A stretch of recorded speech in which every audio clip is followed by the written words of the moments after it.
दर्शक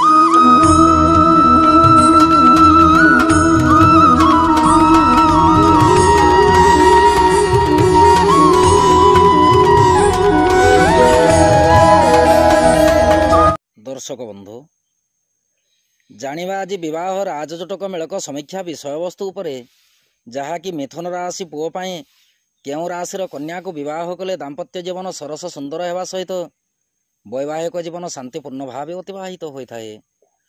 जितेबेले दश मेलक समीक्षा करा जाए दश मेलक समीक्षा रे 10टी मेलक को प्रथमे ध्यान दि जाए जहाँकि प्रथम मेलक हेउछि तारा मेलक, द्वितीय मेलक हेउछि चंद्र मेलक, तृतीय मेलक हेउछि बल मेलक जहाँकि राजजोटक मेलक कहा जाए, चतुर्थ मेलक हेउछि वर्ण मेलक, पंचम मेलक हेउछि मंडल मेलक, षष्ठ मेलक हेउछि नाड़ी गणना एवं सप्तम मेलक हेउछि जाति बा गण मेलक, अष्टम मेलक हेउछि स्वर बा जोनि मेलक, नवम मेलक हेउछि ग्रह मित्रता मेलक एवं दशम मेलक हेउछि जहाँकि वर्ग मेलक।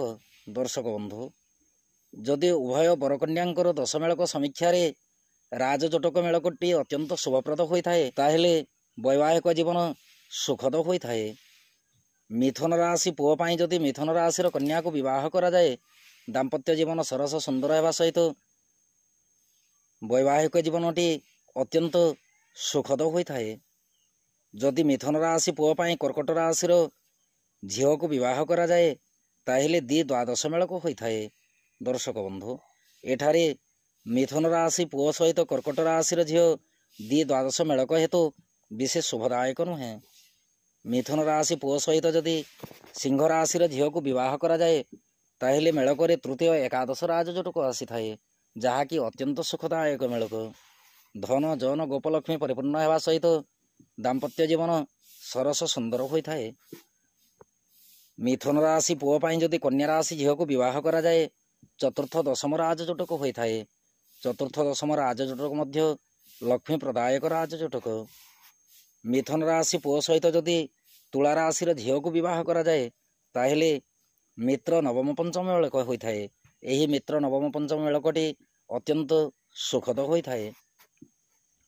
मिथुन राशि पुओ सहित जदि बिछा राशि झील को विवाह करा जाए ऐरी षडाष्टक मेलक होता है जहाँकि शास्त्र कहे ऐरी षडाष्टक जदि हुए शीघ्र यह परित्याग करने विधेय।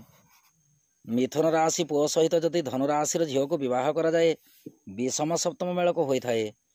तत्संगे धनुराशि अधिपति बृहस्पति एवं मिथुन राशि अधिपति ग्रह बुध होइथिबार उभय ग्रहों मध्य ग्रह मैत्री नहीं एणुकरी यही विषम सप्तक मेलक को शीघ्र परित्याग करेंगे।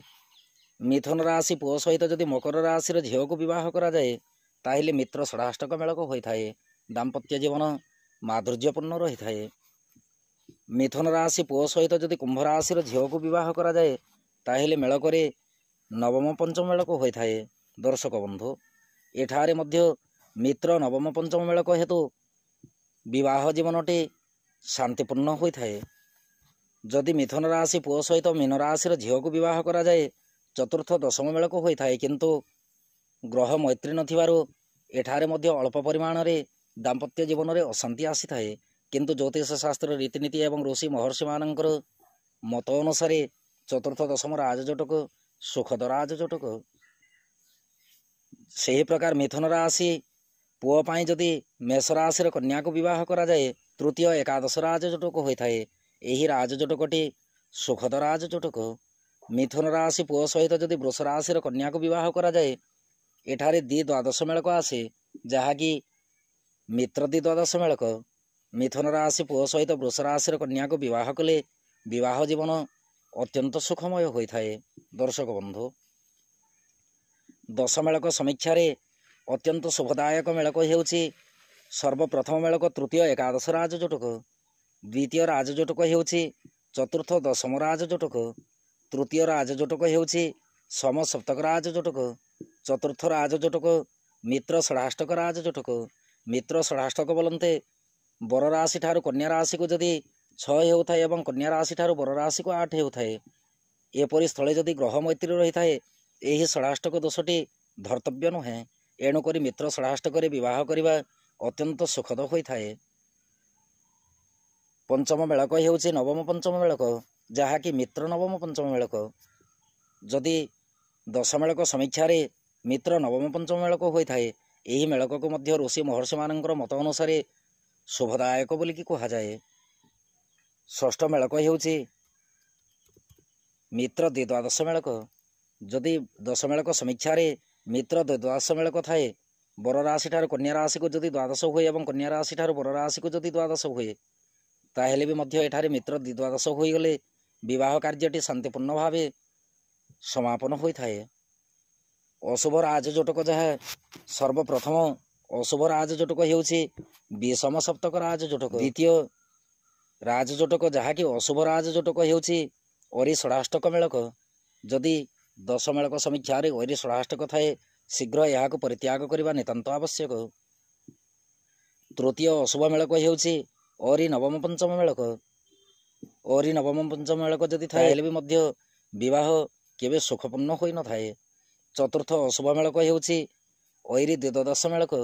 ଯଦି ଦଶ ମେଳକ ସମୀକ୍ଷାରେ ବର ରାଶିଠାରୁ କନ୍ୟା ରାଶିକୁ ଦ୍ୱାଦଶ ଏବଂ କନ୍ୟା ରାଶିଠାରୁ ବର ରାଶିକୁ 2 ହୋଇଥାଏ, ଉଭୟ ବର ରାଶ୍ୟାଧିପତି ଗ୍ରହ ଏବଂ କନ୍ୟା ରାଶ୍ୟାଧିପତି ଗ୍ରହଙ୍କର ଯଦି ଗ୍ରହ ମୈତ୍ରୀ ନଥାଏ, ହେଲେ ଅରି ଦ୍ୱିଦ୍ୱାଦଶ ମେଳକ କୁହାଯାଏ।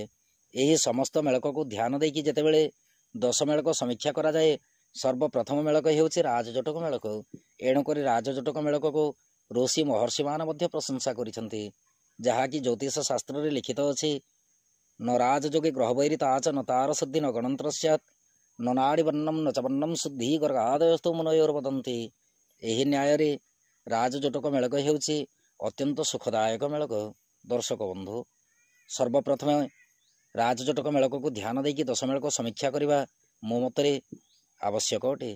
ଇଏ ଥିଲା ମିଥୁନ ରାଶି ପୁଅ ସହିତ କେଉଁ ରାଶିର ଝିଅକୁ ବିବାହ କଲେ ଉତ୍ତମ ରାଜଯୋଟକ ହୋଇଥାଏ ଏବଂ ମିଥୁନ ରାଶି ପୁଅ ସହିତ କେଉଁ ରାଶିର ଝିଅକୁ ବିବାହ କଲେ ଦୋଷଯୁକ୍ତ ରାଜଯୋଟକ ସଂଗଠିତ ହୋଇଥାଏ।